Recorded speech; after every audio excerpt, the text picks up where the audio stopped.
प्रभु यीशु मसीह के मधुर और मीठे नाम में आज दिनांक 11 फरवरी दिन शुक्रवार को हम आप सबका स्वागत करते हैं। आज के दिन के लिए जो वचन है वो लिया गया है नीति वचन की पुस्तक उसका 10 अध्याय उसका 9वां पद। वचन इस प्रकार से कहता है, जो खराई से चलता वह निडर रहता, परंतु जो टेढ़ी चाल चलता है उसकी चाल प्रकट हो जाती है।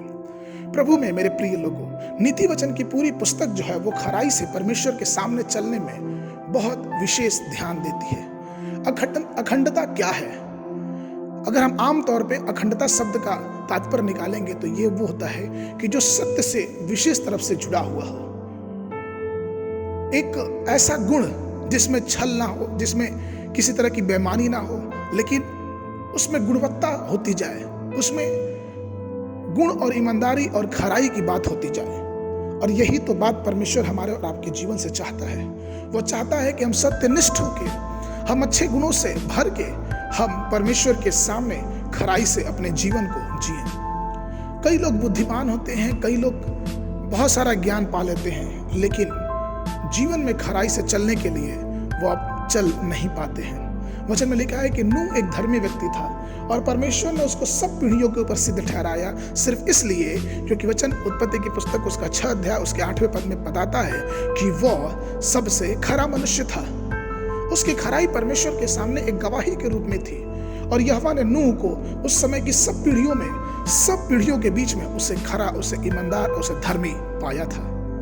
इसलिए तो उत्पत्ति की पुस्तक उसका 17 अध्याय उसका पहला पद, जब नूह बचा लिया गया, जब नूह उस जहाज से बाहर निकला और जब नूह के साथ सारी चीजें हो गई, तो परमेश्वर का वचन इस प्रकार से कहता, तब यहोवा ने उसे दर्शन देकर कहा कि मैं सर्वशक्तिमान ईश्वर हूं, मेरी उपस्थिति में चल तो सिद्ध होता जाएगा। ये वादा परमेश्वर ने नूह के बाद इब्राहिम से किया। इब्राहिम भी बहुत खरा मनुष्य था, बहुत विश्वास योग्य मनुष्य था परमेश्वर के वचन को लेकर। इसलिए जो कुछ भी हम परमेश्वर के सामने करते हैं, हमें चाहिए कि हम ईमानदारी और खराई से इस काम को करें। कई बार कई मनोचिकित्सक होते हैं जो मनोविज्ञान की पढ़ाई करते हैं, दूसरों की समस्याओं का समाधान ढूंढते हैं और बहुत लोगों की समस्याओं का समाधान करते करते खुद ही आत्मदाह कर लेते हैं, खुद ही आत्महत्या कर लेते हैं। कई ऐसे सलाहकार होते हैं जो दूसरों को सलाह देते हैं कि तुम्हारा जीवन ऐसा होना चाहिए तो तुम बहुत पैसा कमा लोगे, तुम ऐसा कर लोगे, लेकिन खुद ही उनका जीवन गरीबी और अभाव में बीतता रहता है। मैं आपको बताऊं कि शिक्षा का स्तर कुछ भी हो जाए, अगर हम और आप ईमानदार नहीं रहेंगे तो वो जो निष्ठा नहीं है परमेश्वर के लिए, अपने जीवन के लिए, तो उसके बाद हमारा जीवन खराई से नहीं चल पाएगा। और जो भी हमारी कमाई होगी, जो भी हमारा जीवन इस धरती पे जी रहे हैं, वो एक आशीषित जीवन नहीं होगा।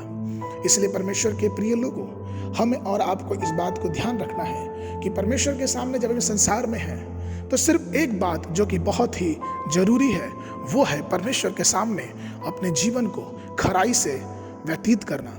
क्योंकि खराई से चलने वाले को परमेश्वर बहुत ही प्यार करता है। सच्चाई से चलने वालों पे परमेश्वर की नजर लगी रहती है। परमेश्वर की नजर नूह पे लगी थी। उस विनाश का जल प्रलय में परमेश्वर ने नूह को बचाया। परमेश्वर की नजर इब्राहिम पे लगी हुई थी। परमेश्वर ने उसको एक वादा दिया और जिस वादे का आशीष आज तक इस्राएल देश उठाता है। इसलिए आइए अपने जीवन को सत्यनिष्ठा के समान खराई से परमेश्वर के सामने उसके वचनों में आगे बढ़ते रहें।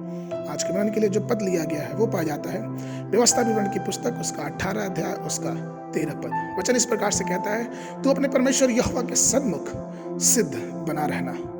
आपने बाइबल पढ़ना प्रारंभ किया है तो दिन सुबह के समय व्यवस्था की पुस्तक उसका 11 और 12 अध्याय, संध्या के समय मत्ती रचित सुसमाचार उसका 26 1 से लेके 25 पद तक। परमेश्वर आप सबको आशीष देवे।